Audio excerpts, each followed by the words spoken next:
ভারত যতদিন টুকরা টুকরা না হয়ে যাবে কিয়ামত পর্যন্ত তারা বাংলাদেশকে শান্তিতে থাকতে দেবে না।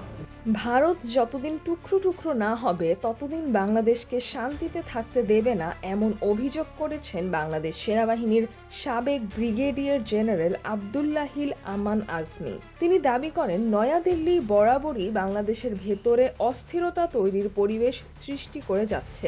2 অক্টোবর সকালে জাতীয় প্রেস ক্লাবে আয়োজিত এক সংবাদ সম্মেলনে তিনি বলেন, 1975 থেকে 1996 সাল পর্যন্ত পার্বত্য চট্টগ্রামে অস্থিরতার জন্য ভারত দায়ী ছিল।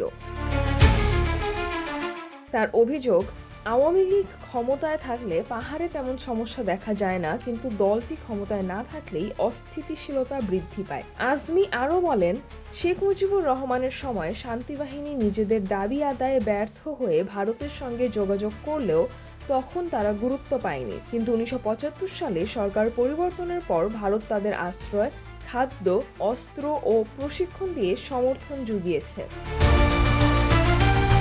এর ফলেই দীর্ঘ 2 দশক পাহাড়ে বিভিন্ন মাত্রার সমস্যা অব্যাহত ছিল বলে তিনি দাবি করেন। 1997 সালের পার্বত্য শান্তি চুক্তি প্রসঙ্গে তিনি চুক্তিটিকে তথাকথিত উল্লেখ করে বলেন, এটি ছিল মূলত একটি আই ওয়াশ। তার বক্তব্য অনুযায়ী খাগড়াছড়ি স্টেডিয়ামে শান্তিবাহিনীর পলাতক দণ্ডপ্রাপ্ত সদস্য শান্ত লার্মা কিছু অচল অস্ত্র জমা দিলেও ভেতরে ভেতরে কার্যকর অস্ত্র রেখে ইউপিডিএফকে সুসংগঠিত করা হয়, যা পরবর্তীতে সক্রিয় হয়ে ওঠে।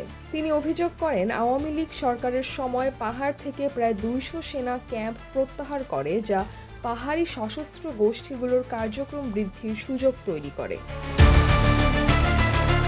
ভবিষ্যৎ প্রসঙ্গে আমান আজমির মন্তব্য, ভারত ভেঙে না যাওয়া পর্যন্ত বাংলাদেশে শান্তি আসবে না। তার দাবি, একসময় পাহাড়ে যেখানে পুরো গ্রামের অস্তিত্ব দেখা যেত, সেখানে এখন খাগড়াছড়ি শহরে সেনাবাহিনীর সদস্যদের ওপর হামলা হওয়ার ঘটনা ঘটে, যা তার কাছে অচিন্তনীয়। সিজরাতুল আভা, দৈনিক আওয়ার বাংলাদেশ।